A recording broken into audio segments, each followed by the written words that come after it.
So picture this. It's 383 AD. A Chinese emperor stands on the banks of a river. His force of 800,000 in formation right behind him.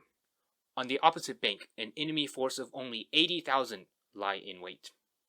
His goal of uniting all of China was just within reach. For him, defeat here could jeopardize his entire kingdom. So how did we get to this point in history? Well, the story starts earlier at the end of the Three Kingdoms period. In 266 AD, the Jin rose from the north and united all of China. However, only in a mere 50 years, much of the territory north of the Yellow River fractured into multiple states. Many of these states were actually ruled by non-Han ethnic minorities. One such state, Qin, would rise above all. From that state, a single man, Fujian, became pivotal in its history. Fujian had an unrivaled resume. His family was high-ranking under a previous kingdom. He was the third emperor of Qin, and under his belt, he had a pool of many talented advisors. Basically, everything was stacked in his favor. So starting in 370 AD, Fujian began expanding his kingdom. One by one, kingdoms and territories to the east and west fell under his control. And at this point, Fujian looked to be totally unstoppable. Within 6 short years, he had completely unified all of northern China. Just one thing stood in his way, the Jin. And if he could capture the Jin kingdom, he would be the first non-Han emperor to rule over all of China. And so in 378 AD, Fujian launched his first offensive. He sent 170 men split in 3 groups to lay siege to the provincial capital Xiangyang. However, there was one major obstacle in his way: the Myan River. See, both sides already knew that the Qin was a northern Chinese army. Therefore, it meant that the Qin didn't really have a navy, and thus no ships. And with Xiangyang on the opposite bank of the river, it was naturally fortified against any northern invasion. Thus, the provincial governor Zhu Xu had nothing to worry about. Ah, what a set of noobs. They don't have any ships. How can they take over my city? Sir, I think a Qin commander is swimming across the river with his cavalry. Sir, it looks like we just lost 100 of our ships to him. Things were looking bad for Zhu Xu. His advantage was lost within days. But little known to others, he had a secret advisor not on the books: his own mother. Over the decades, the outer city walls have become neglected. So his mother went around and found that the northeast corner was weak. And with the great power she held within the city, she rallied all the women to come and build a second fortification right behind the first, known as the Woman's Wall. Its legacy stands as a symbol of the city to this day. Now, with the city surrounded by Qin forces, Zhu Xu began calling out for help. But other Jin commanders cowered at the thought of facing such a grand army, and so no assistance ever came. The city would fall within the year. Now, Emperor Fujian wasn't a ruthless ruler, so after battles he would like to award people for their loyalty. This often included some of the captured people. And for this battle, it included Zhu Xu. Being so loyal to his home kingdom of Jin, Zhu Xu was added to Fujian's court. Surely immediately employing your former enemy wouldn't be a problem down the line. With this massive victory, Fujian was itching to deal his decisive blow. And so with the capture of the western and central parts of the Yangtze, the only open spot was the east section near the Huai River. And preparations were made. After sending recruiters across his kingdom, Fujian had amassed the largest army up to that time. However, the kingdom's vastness was a double-edged sword. Sure, his army was huge, but his kingdom was multi-ethnic. Therefore, the composition of his army consisted of different people with different loyalties. Though Fujian himself wouldn't be worried of these problems. He boldly claimed, if all the men in the army threw their whips into the Yangtze, it would stop the flow of the river completely. And he was right. Not really about the whips, but more about controlling the Yangtze. If we look to history, subjugating southern China more often than not hinged on control over the entire river. Fujian's boastfulness spread like wildfire across the kingdoms, and eventually, it all cracked. The Qin mobilized 250,000 cavalry to the Huai River, followed closely by 600,000 troops led by Emperor Fujian himself. Impressive, but only about 300,000 ever made it to the front lines. Now, Jin leaders weren't just sitting idle, they were the more experienced kingdom, and so logically they were hiding under their bedsheets.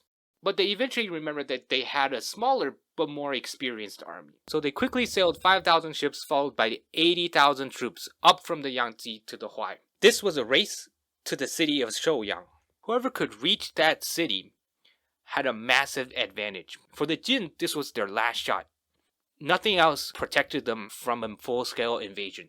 On the Qin side, Fujian had no patience for long wars, and so enacted a medieval blitzkrieg.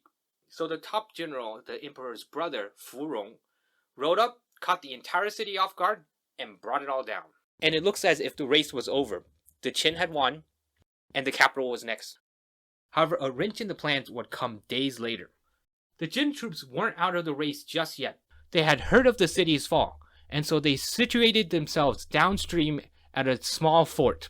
So that's when he hatched his brilliant plan. So put yourself in Fujian's shoes. How did he defeat the defenders of the fort? Did he A, rush down the fort? He did have the numerical advantage, 10-1 in fact. He could wait it out since he already had the advantage and wait for the enemy to surrender or starve. Or he could dispatch Zhu Xu, who was a former Jin officer, to convince the enemy to just surrender. And that's right. He chose option C. Remember how Zhu Xu was captured and immediately instated as a high-ranking official? Even now, he was still loyal to his own kingdom of Jin. And with Fujian admiring loyalty above all else, it created problems for him. Looking back at the previous battle in Jing province, the Qin had won their battle due to a Jin officer secretly letting them in. The Jin officer knew the city would fall, and so he took actions to protect himself. And Fujian awarded him with his head chopped off. These loyal people were afraid of betraying Fujian. But on the other hand, all of these captured people were never truly loyal to Fujian. Thus, arriving at the fort, Zhu Xi immediately informed all the Jin officials that the Qin had yet to gather in full, and now is the time to strike. In turn, the Jin would play into the farce, sending Zhu Xi back as if they weren't ready to surrender. While all of this was happening, the Qin moved 50,000 troops eastward to the Luo River downstream. They were halted in their tracks not only by the river, but by the arrival of Jin defenders on the opposite bank. Days passed, with both sides staring each other down. But they wouldn't have to wait long before something happened. News of Zhu Xi's message would reach the Jin defenders, and with that, the whole tide of the war shifted overnight. And in the dead of night, the Qin rushed 5,000 troops across the Luo River. War cries left and right sent tremors through the Qin camp, awaking all of their conscripts. And here's where the first cracks in the Qin army began to show. Not only was the Qin army multi-ethnic, another major flaw was that it had a bunch of new conscripts. Many of these troops had never seen a single battle, and years of constant war depleted their supply of veteran troops. And so all of that sent the camp into disarray. The confusion was so high that one Jin commander wiggled past the camp and was able to pinch off the Qin troops from the west. And for the Qin, it looked like the only path was back across the Huai River. But on that night, the river flowed red. Many were killed, and many more would drown in the river. The Qin's entire eastern flank would be wiped out in a single night. It wouldn't be long before news reached Fujian. And so Fujian began to doubt everything he knew about the Jin. Before the battle, he knew he had the larger army and could easily defeat the Jin, but he was starting to doubt all of that. And for the next few days, he and Fu Rong would look out from the city walls towards the Jin defenders, looking towards the thousands of troops and hundreds of ships lined up in perfect formation. This fried their brains. And eventually for Fujian, the trees on the mountain looked to harbor vast numbers of That when the wind would rush through the trees, Fujian feared that these trees would come and crush his army. There was never any secret hidden army, let alone an army of trees. Everything Fujian could see with his 2 eyes was everything there was. And the days dragged on. Neither side was willing to budge, and it became as tense as a western. But the Jin weren't just putting on a show. All of this stalling was in preparation for the next phase of their plan. Under the pretense of breaking the stalemate, they sent a letter to Fujian asking him to pull back his troops from the river, and they would push their own forces across. Fujian's ministers said no. He said yes. Well, Fujian wasn't a fool. His own strategy was that when the Jin starts rowing across the river, he would turn his retreating army around and counterattack, thus crushing them before they could crush him. Surely, with such a plan, it wouldn't be a repeat of the Eastern Army's downfall. Foolproof. What could go wrong? Everything. Commanding a retreat became a logistic nightmare. His multi-ethnic army already created internal fractures. Remember how the eastern flank was full of new conscripts? His entire army was actually full of new conscripts. And now we turn our heads back to our favorite recurring character, Zhu Xu. This was the time to complete his plan. So when the Qin troops began their retreat, he and other subjugated enemies ran around to stir confusion. Hey, you know what's happening? I'm not too sure. Something about a retreat? The front lines have fallen. The front lines have fallen. Most of the low-ranking troops didn't actually know why they were retreating. So when these high-ranking officials ran around spreading rumors of the front lines fall, it signaled to all these new conscripts that they were retreating in a response to a defeat.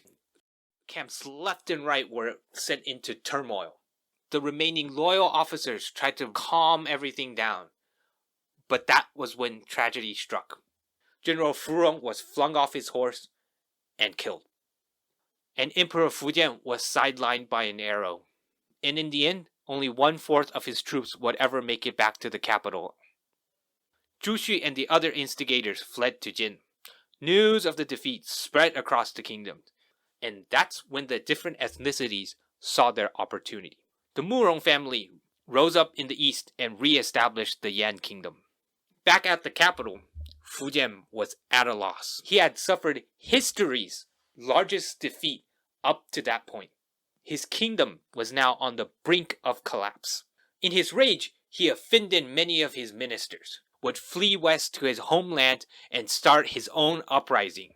That minister established himself as the new king of Qin, and when opportunity struck, he sent assassins to kill Fujian.